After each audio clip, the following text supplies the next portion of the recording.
अस्सलाम वालेकुम class, how are you? Hope so you are fine and doing your working well. Dear students, आज आपके SST की working में यूनिट नंबर 3 का रिमेनिंग पार्ट है। ये है आपका पेज नंबर 22। ठीक है, let's start reading with me. Why are factories important? Factories क्यों इंपॉर्टेंट होती हैं? Factories are important because they help us change material into products. Factories इसलिए इंपॉर्टेंट होती हैं क्योंकि वो रॉ मटेरियल को चेंज करती हैं प्रोडक्ट्स में। There are many things that we can't use directly. बहुत ज़्यादा चीज़ें होती हैं जो कि हम डायरेक्टली इस्तेमाल नहीं कर सकते, लाइक कोको बीन। जैसे कि कोका बीन होता है। अब जैसे कोका बीन से पहले प्रीवियस लेक्चर में मैंने बताया था आपको कि कोका बीन से चॉकलेट बनाते हैं। उसका सारा मैंने आपको प्रोसीजर बताया था कि किस किस तरह बनती है स्टेप वाइज। तो यही बात आपको बतानी है कि अगर फैक्ट्रियाँ ना हो तो हम चॉकलेट नहीं खा सकते, क्योंकि कोका बीन को फैक्ट्रीज़ में प्रोसेस करके चॉकलेट बनाई जाती है। नेक्स्ट इसकी है पेज नंबर 23। इसको आपने रीड करना है। ठीक है, let's start reading.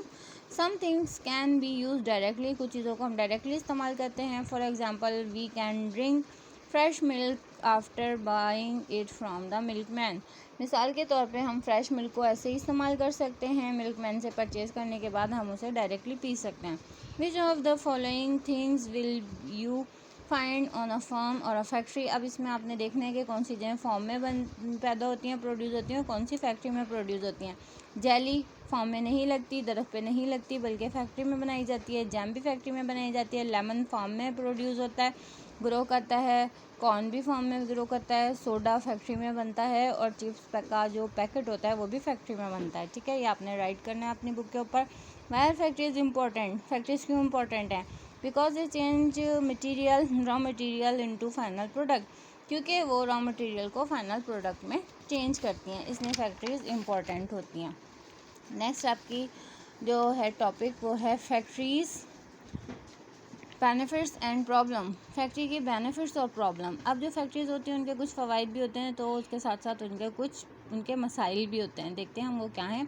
Factories have made it easier for us to make many goods in large number. Factories हमारे लिए चीज़ें लार्ज नंबर पे बनाती हैं। गुड्स कहते हैं चीज़ों को। ठीक है, however factories also cause pollution. जबकि फैक्ट्री जो है पोल्यूशन की वजह भी बनती हैं। Pollution is when you make the environment dirty. Pollution वो होती है जो कि आपके एनवायरनमेंट को डर्टी बनाती है by adding toxic things in it. इसमें टॉक्सिक थिंग्स मिक्स करके। ठीक है, टॉक्सिक थिंग्स क्या होती हैं? जो जहरीले मवाद होते हैं, मादे होते हैं फैक्ट्रीज से जो निकलते हैं, वो टॉक्सिक थिंग्स कहलाते हैं। Industrial waste is the garbage of the factory that is usually thrown in a river or a piece of land.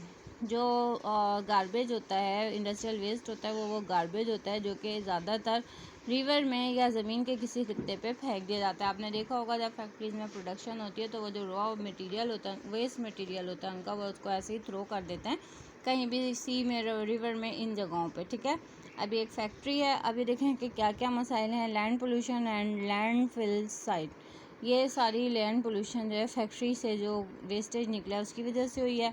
Water pollution, ये फैक्ट्री से आने वाले सारी जो गंद है वो पानी में फेंक दिया, उससे वाटर पोल्यूशन हो गई। एयर पोल्यूशन हो गई, ये फैक्ट्री से धुआं उठ रहा है और ये हमारे एटमॉस्फेयर को ख़राब कर रहा है, एयर पोल्यूशन का कॉज बन रहा है। नेक्स्ट आपको दिखा रहे हैं यहाँ पे ये नॉइज़ पोल्यूशन। ठीक है, ये नॉइज़ पोल्यूशन हो रही है, यानी कि जो गाड़ियाँ हैं उनकी वजह से बहुत ज़्यादा शोर होता है जो कि हमारे एटमॉस्फेयर को ख़राब करता है। We should take care of our environment.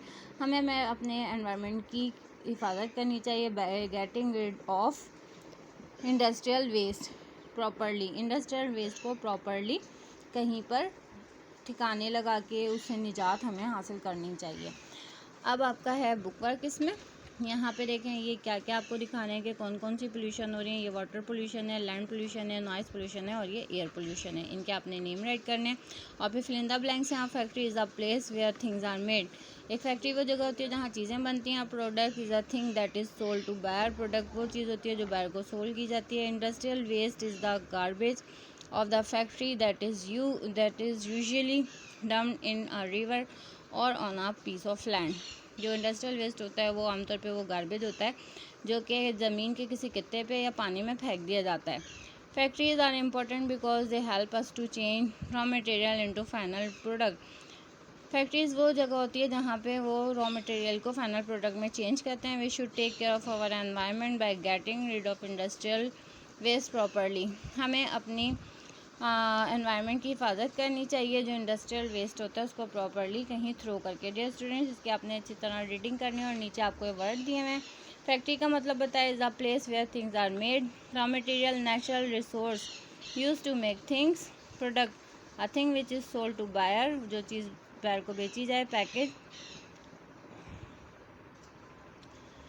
To put into a wrapped book box और sell for sale। pollution to make something unclean and adding toxic material in it। ठीक है, ये भी आपने मीनिंग अंडरस्टैंड करना है।